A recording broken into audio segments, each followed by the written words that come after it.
මගේ යාළුවනේ ගොඩක් කාලෙකින් තමයි මම වීඩියෝ එකක් අරගෙන එන්නේ. ඉතින් අපි අද කතර මුරුංගා මල් රසට හදන මගේ රෙසිපි එක බලන්න යමු.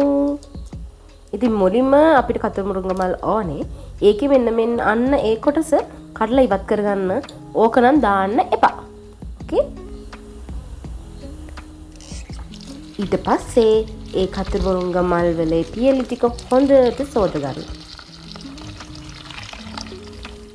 පේනවනේ සෝදගෙන ඉවර වෙලා වතුර ටික බහින්න අපි වෙනම භාජනයකට දාලා තියාගමු.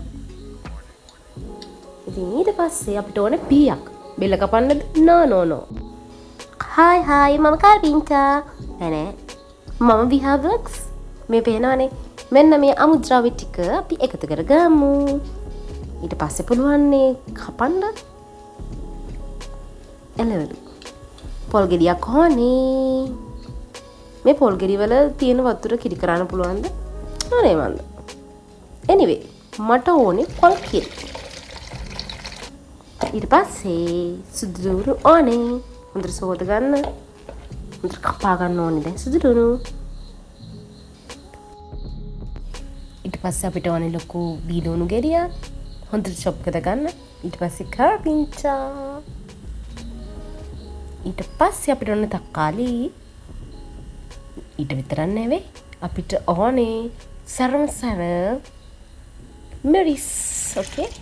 මේක තමයි අපේ සීක්‍රට් එක රසයන. ඉතින් උතර ගෙඩියක් ඕනේ.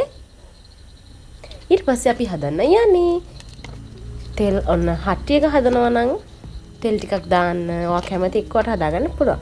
ඉතින් තෙල් එක රත් වෙනකොට අබ දාන්න. අබ හොඳට බැදෙනකොට සුදුලුණු, රම්පේ, කරපිංචා, දූණු.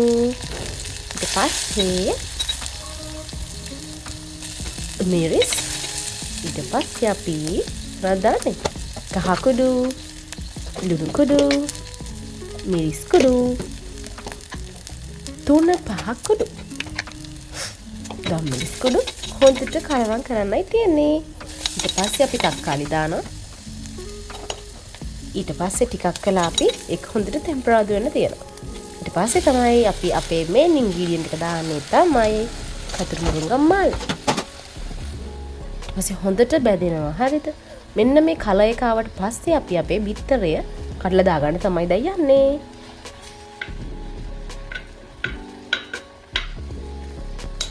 මෙන්න මේ විදිහට පොඩ්ඩක් අර පැත්තකට වෙන්න කතර මුරුංගා මල් ටික අයින් කරලා හරි මැදට මම දාගන්නේ ඉක්මනින්ම බිත්තරය තැම්බෙන්න ඕනේ හින්දා. ඉතින් මේ වෙලාවේ නම් වැඩි කලවම් කරන්න යන්න එපා. ඊට පස්සේ ටිකක්ලා තියලා හොඳට කලවම් කරන්න අර මේ සුදු පාටට බිත්තරේ හොඳට වෙන් වෙලා තියෙන විදිහට හොඳද? ඊට පස්සේ ටිකක් වෙලා ටෙම්පරාදු වුණාට පස්සේ වට පුළුවන් මිටි කිරි ටිකක් දාගන්න.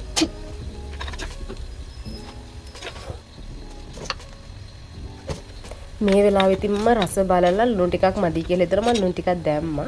ඇත්තටම මේක හරිම රසයි. මේකෙන් විතරක් ඇති ඔයාට බත් එක කන්න. ඒ තරම් මේක මාරම රසයි. අනිවාර්යෙන්ම හදලා බලන්න. එහෙනම් මං ගිහින් එන්නම්. අලුත් වීඩියෝ එකක් අරගෙන එනකන් ඔයගොල්ලෝ පරිස්සමින් ඉන්න. goodbye.